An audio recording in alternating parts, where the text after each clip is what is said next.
If real estate was an Olympic event, it would be running the 100-meter dash in high heels. All right, let's see it.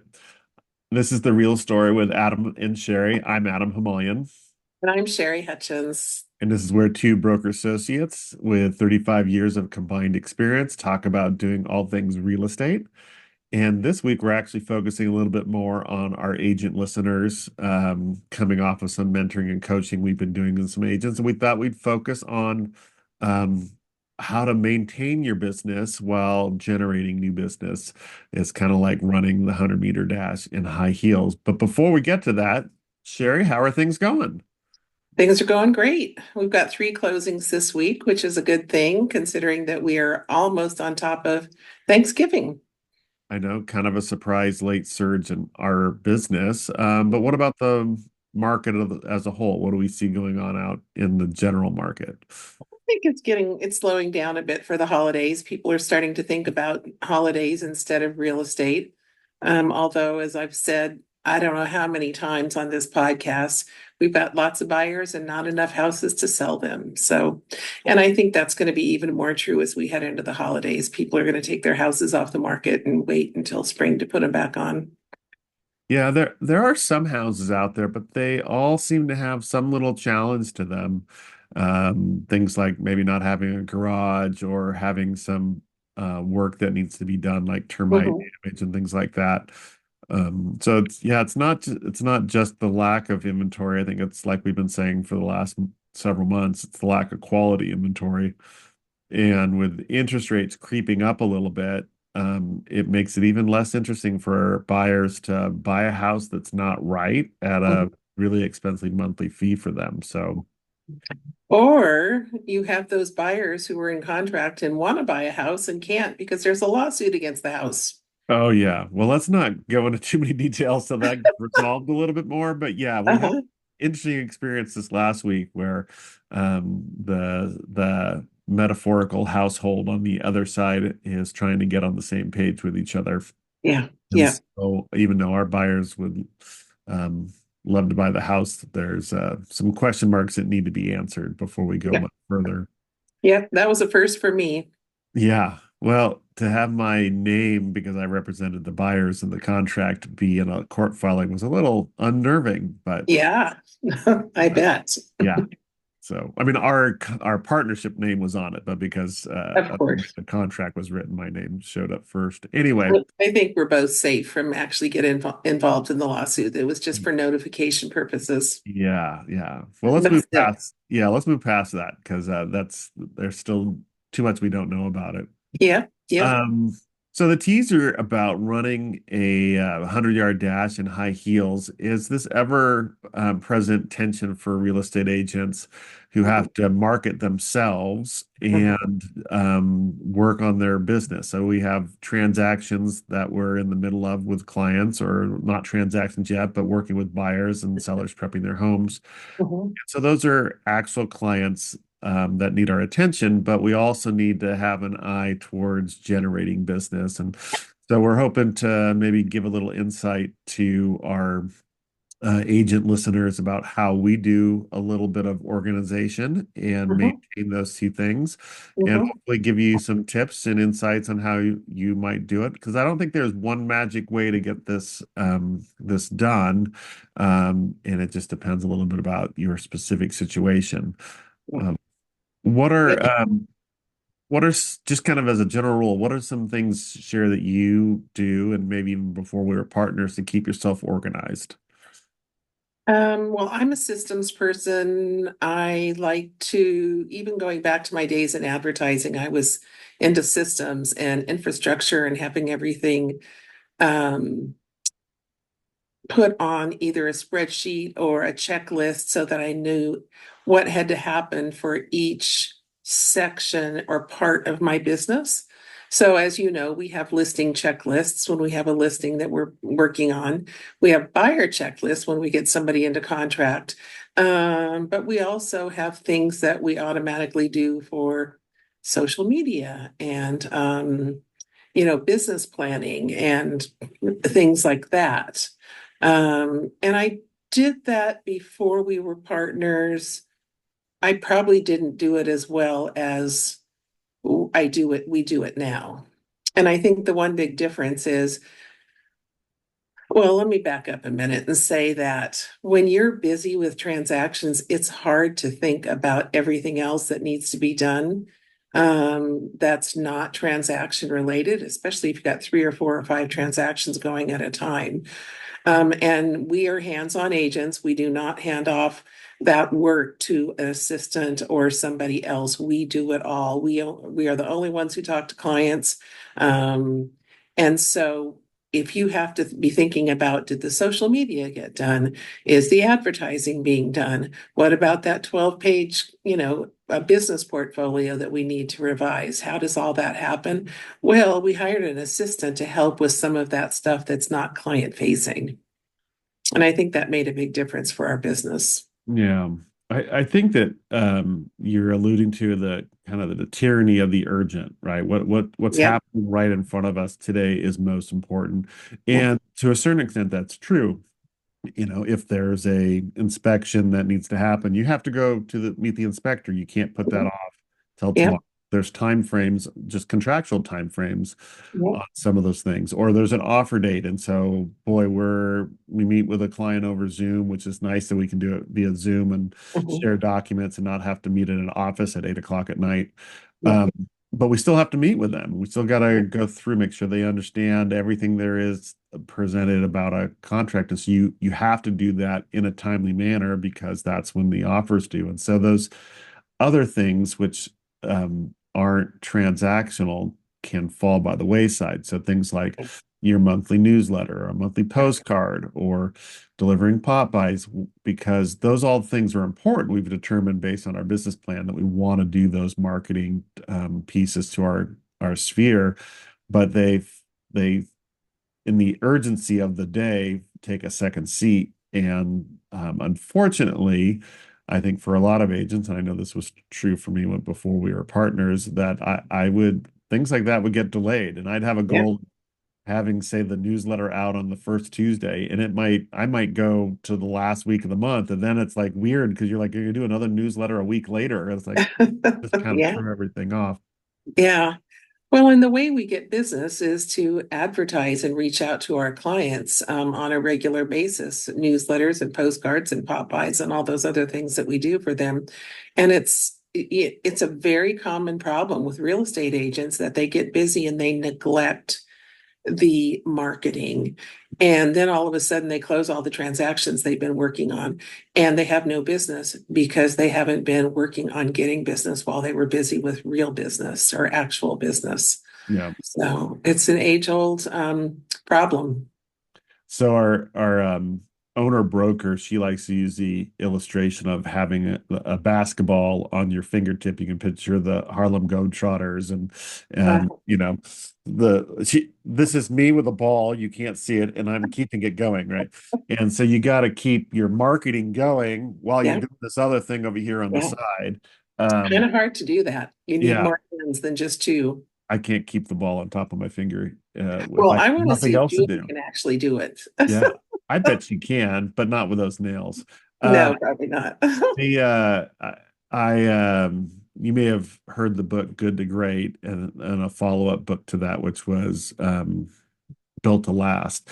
And in those two business intelligence books, one of them, in the first one, he talks about the flywheel, and the flywheel is a massive piece of I guess metal. I'm not 100% sure what it's made out of. That Mhm. factories in the earlier part of the century, and I don't know if they still use them, they would get it spinning to create this energy to run the assembly line.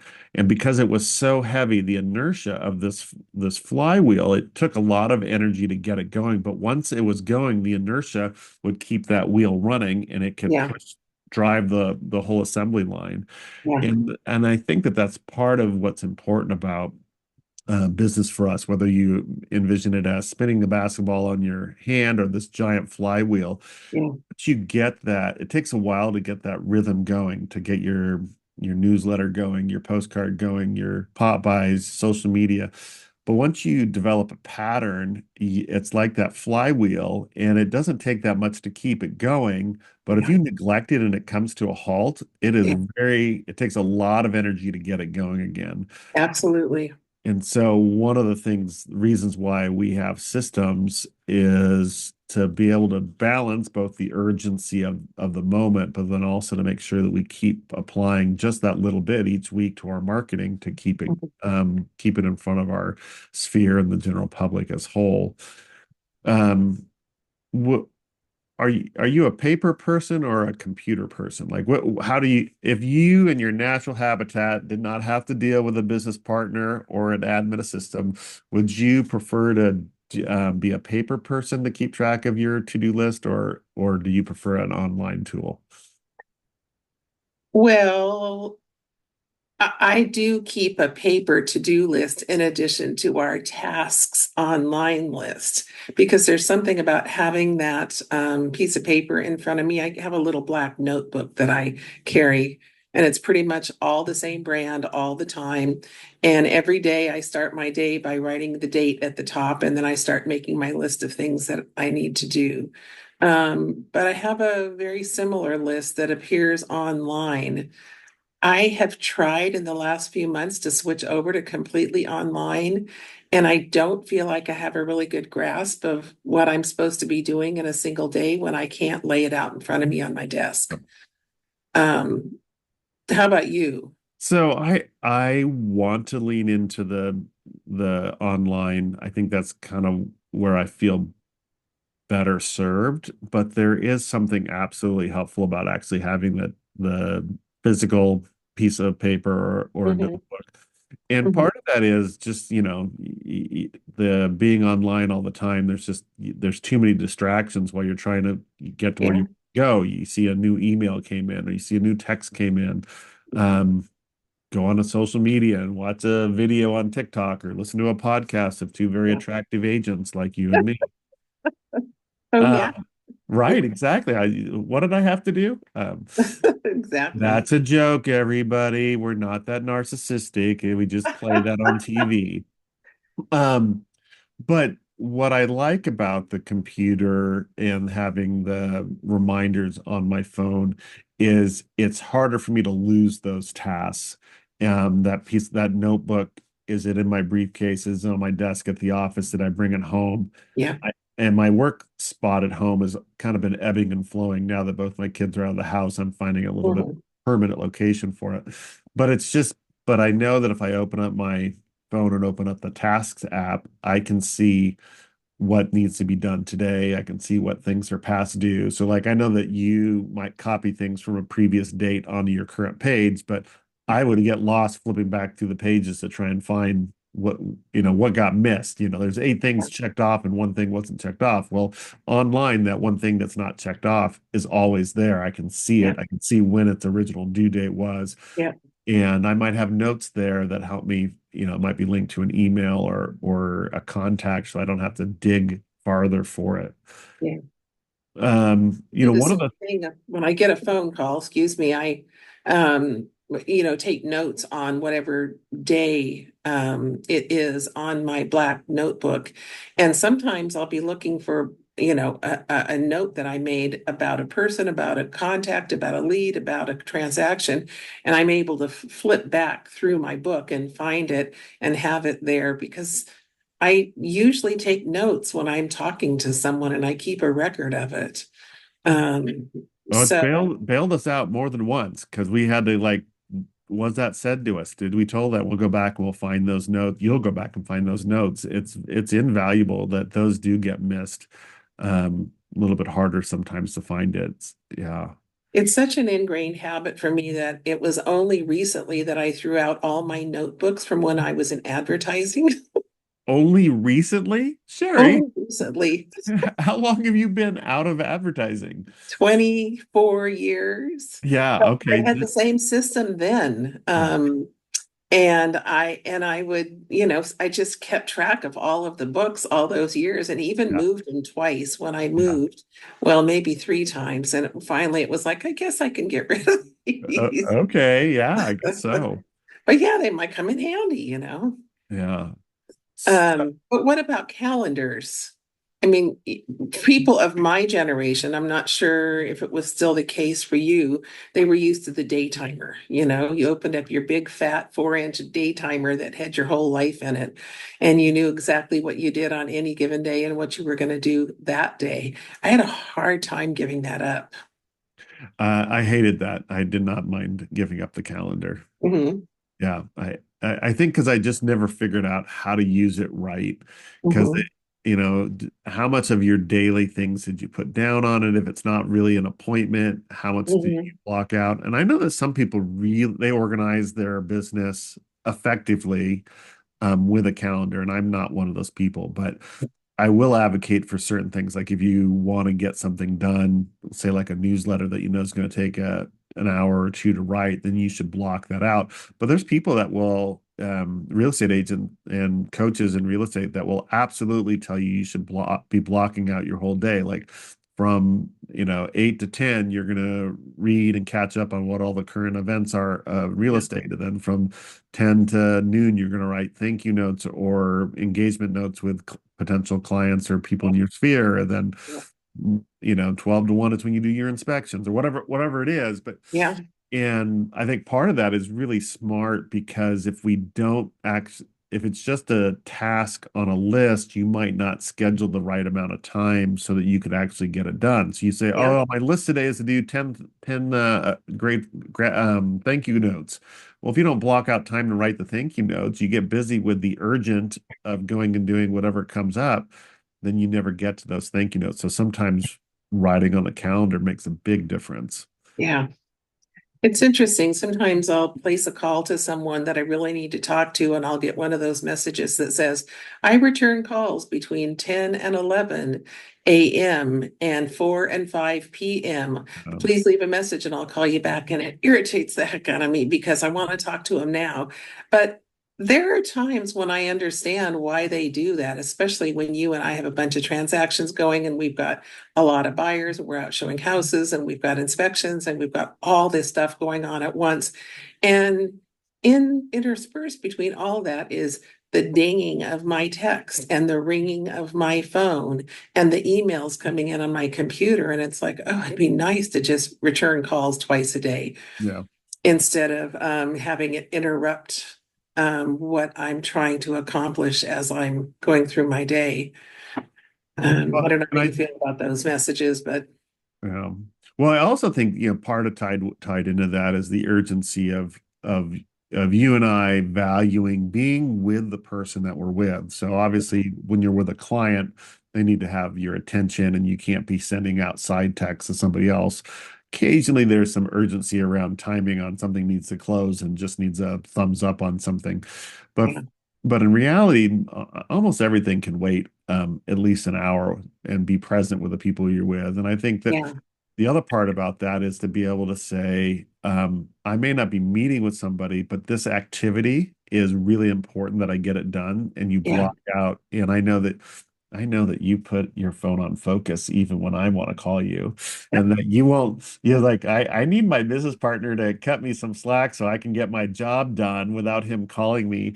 And you put your phone on focus. And I say that jokingly, but obviously I think it's a good idea, yeah, because sometimes, especially when we're writing contracts or other things, that we just need to have that level of attention to the detail of what we're doing.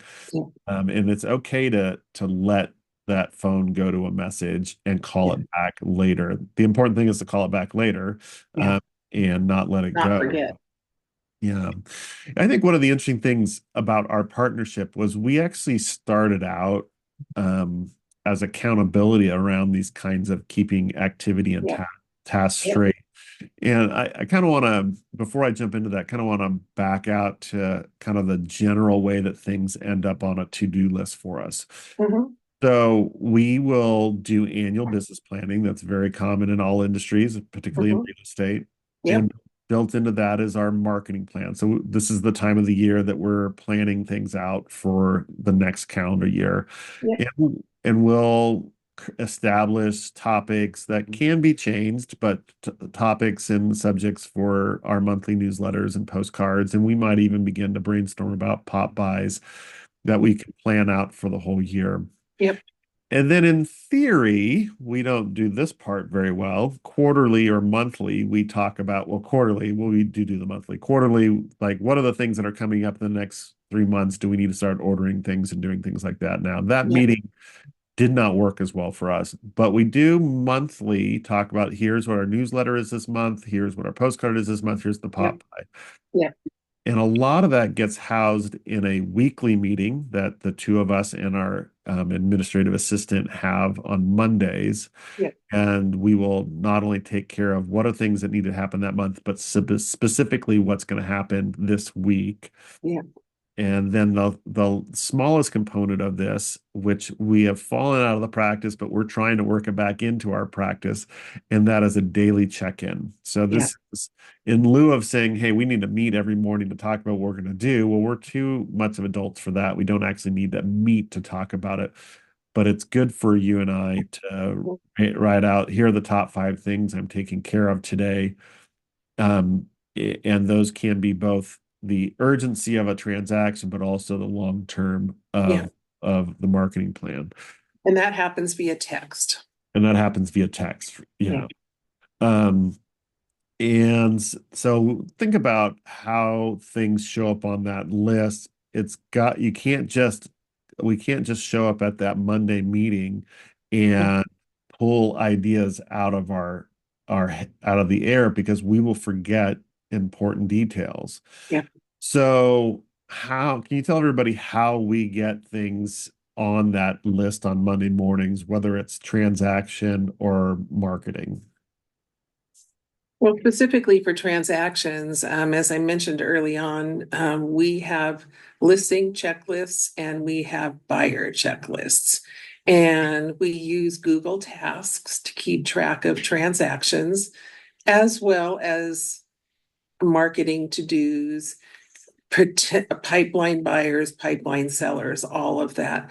But when we put something into contract or when we get a listing, we go to that checklist and we copy and paste it into tasks, and it creates the checklist for us so that we know all the things we need to do. For example, on listings, we know right off the bat we need to, once the listing docs are signed, we need to schedule pre-sale inspections. And so that's all outlined on that list. We need to make an appointment with the stager to do a consultation and get on her calendar.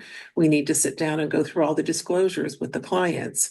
And everything from start to finish, from beginning of the transaction where we sign the listing documents right to the end when we close escrow is spelled out on those checklists. And that's how we keep track.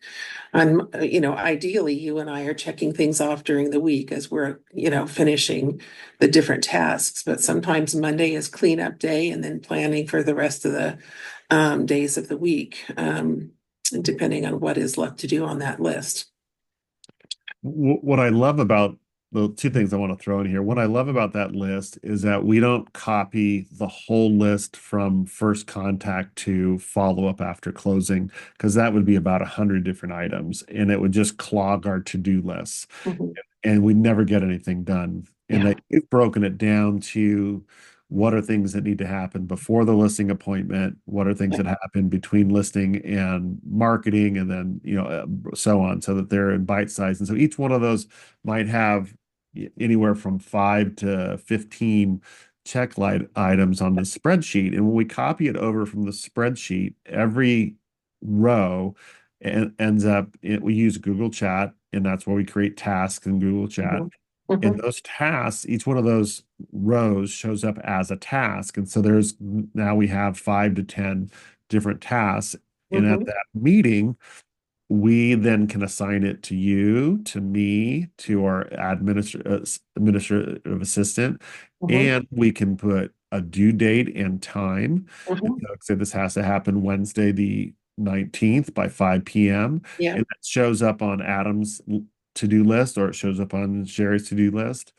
And as when well as our calendar. as well as our calendar, so we can see what's going on. And then when we complete it, we check done. Everybody's notified that it's done.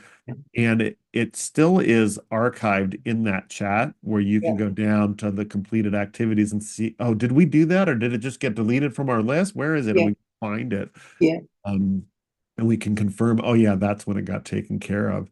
Yeah. So I love what I love about it is it doesn't clutter because if you I mean like when I started before we were partners, I had a paper checklist of here's the 100 things you have to do to sell a house. And I wasn't able to, they aren't always lineal, right? That sometimes because of scheduling, things don't happen in the same order. And so I can't Yeah. just go down the list and just check the next one off. You've got to be jumping down. And then if you miss stuff and by Yeah. using, this is where I do like the computer, by using the Google Chat, um, we can keep track of those things and assign times and dates that make sense for any particular transaction. I don't Uh, know if you know this. I mean, my brain sort of works in checklists. And I I do mean, know that. you do know that, yes. It works in checklists and Excel spreadsheets. Yes. I've always been known as someone who's super organized. And I don't know if you know this, but when I worked in advertising, um, someone came into my office one day and said, I hear you're really organized. I have a project for you. Would you like to write a manual for how ads are produced and go through an agency from start to finish? And it was like, okay. He goes, you got 30 days if you want to do that. And I sat down and figured out how an ad is produced from concept through sending the films off to the magazine to be printed. And I'm not sure how I learned that. I know I didn't learn it at home. Was the most disorganized teenager ever. But somewhere along the line, my brain started to work that way, and it served me very well in trying to keep things on track and on schedule and make sure that I didn't forget anything. I think it's especially important when you work alone because you're doing everything.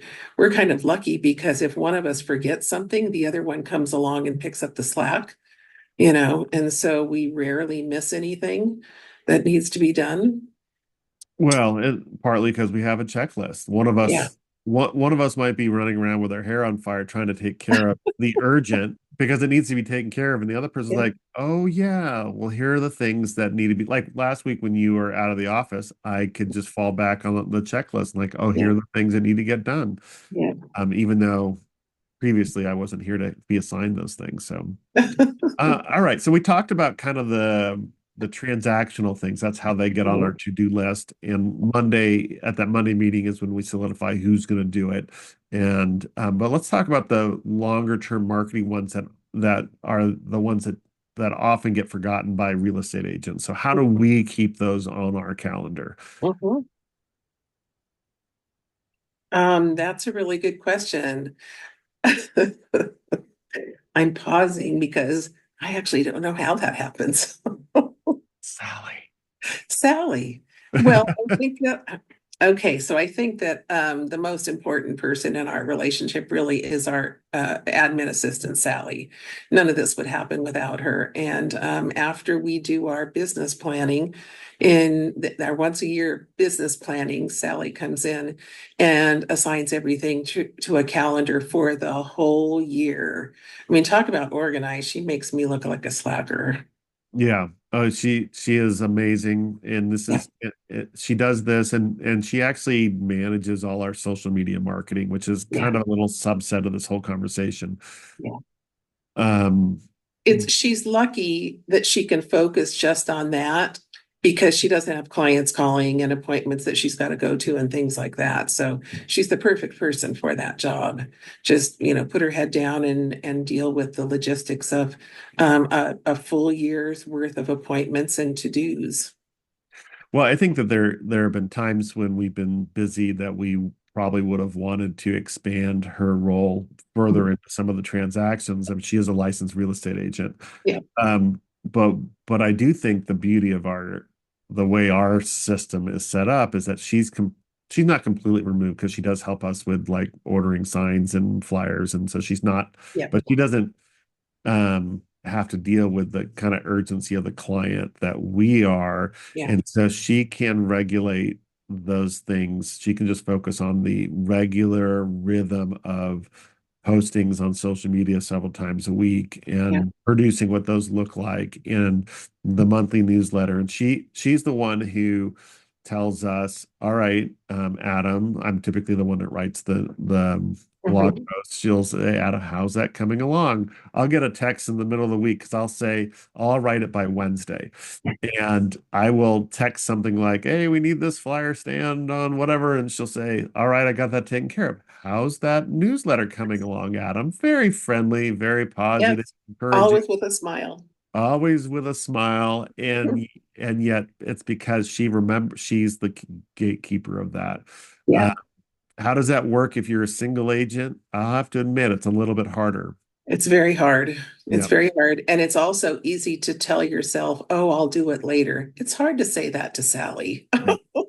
But here's the thing about doing it, working, say, on a Google Chat task list like we are, Mhm. is with a marketing calendar that you can create a sub calendar for yourself that's just for marketing.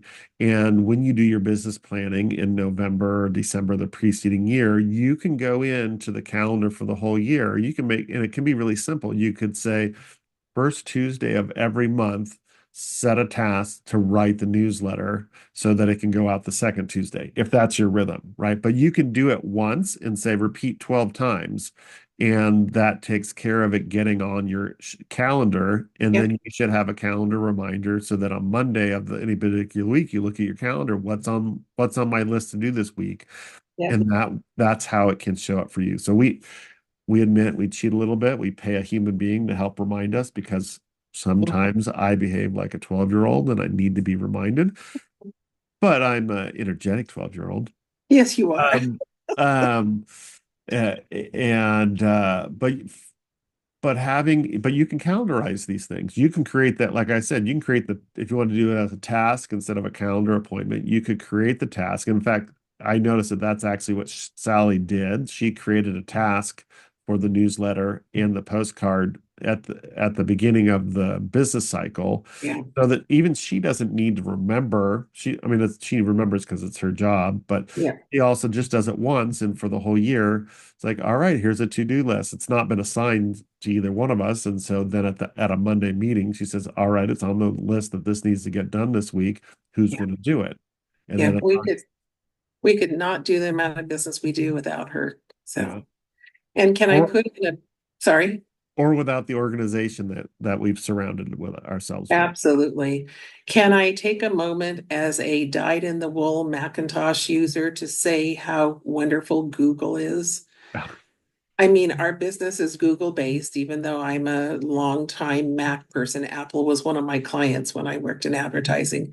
But Google is just kind of an amazing way to do business, especially on a small scale like this. I don't know if it works on a larger scale, but and what is it, $12 a month or something like that? It's practically free. Yeah, exactly. And that covers our email address as well as the Yeah. services. Yeah. I Yeah. think that Microsoft Teams has similar programs that can be used. Um, and there's other Probably. platforms. So, I mean, we use Google because it works for us, but there are definitely other platforms and different other methods of organizing your tasks than just what we're advocating. Yeah. But what we're suggesting is that you've got to have a plan in place so that you don't forget to take care of the marketing pieces while you're dealing with the transaction. Because the last thing you want to do is close a transaction and get a well-deserved and earned commission check, and then be flat and not know where your next check's coming from. And Sherry always likes to point out that if we don't have an open escrow, we're actually unemployed. She's not wrong, even though that's a little depressing to think about. It's Uh, true though. it maybe, I don't know. I You feel just like, want to be unemployed for as small amount of time as possible, which is where the systems and the plans come into place. but So, one of the things that I love about our business is that I'm going to take a side trail here for a sec, and that is recently we've been getting a lot of requests for things that are not active clients. So, yeah, like, do you have who do you like to use for carpeting, or who do you like to use for a landscaper? Or yeah, recently had somebody who needed thought they needed to replace a roof, and they got a really expensive bid for like yeah. $70,000 to replace the roof. Holy moly. And we recommended our roof inspector come out, And he goes, well, yeah, it's older, but you don't need to replace it just yet. Here's about $2,000 worth of repairs that we can do it. And it'll, if nothing else, it'll get you till next summer Yeah. and maybe even beyond that. And so, putting off a $70,000 expense or at least being able to budget for it for a year is Yeah. just really helpful. You know what the great thing is about that? I mean, we love to help people, but that means that people are paying attention to our marketing because we always are saying, how can we help you? And Yeah. it's not necessarily about selling a house and making a commission check. It's about what can we do for you?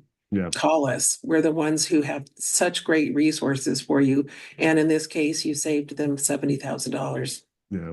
Or at least postponed it. Yes. Eventually it'll Yeah. have to happen. Yeah. Um, Absolutely.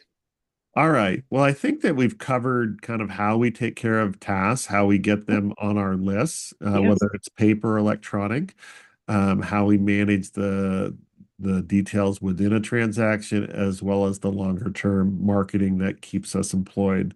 Yep. If you're interested in finding out more about how Sherry and I do our business, potentially either in a coaching or mentoring relationship, be sure to reach out to us. And if you are a consumer and not an agent, and you made it this far in, if you'd like to work with us or know somebody who needs real estate assistance, we would love to help you too.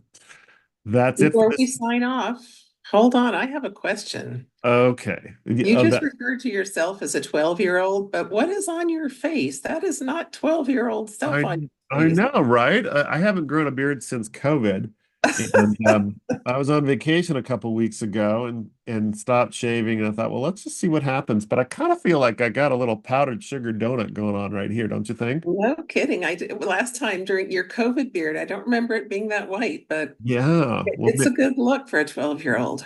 see now I can have powdered donuts and nobody will know. Exactly. I All right. feel a little bit Well, like a Muppet. it looks very good. It doesn't match our new headshots. Watch out for our new headshots, everybody. But it looks good on you. Yeah, So well, thank you. All right, well, that's it for this week's edition of The Real Story. If you liked it, be sure to subscribe and like and refer us to your friends and family, and we will see you next week. Bye, everybody. bye.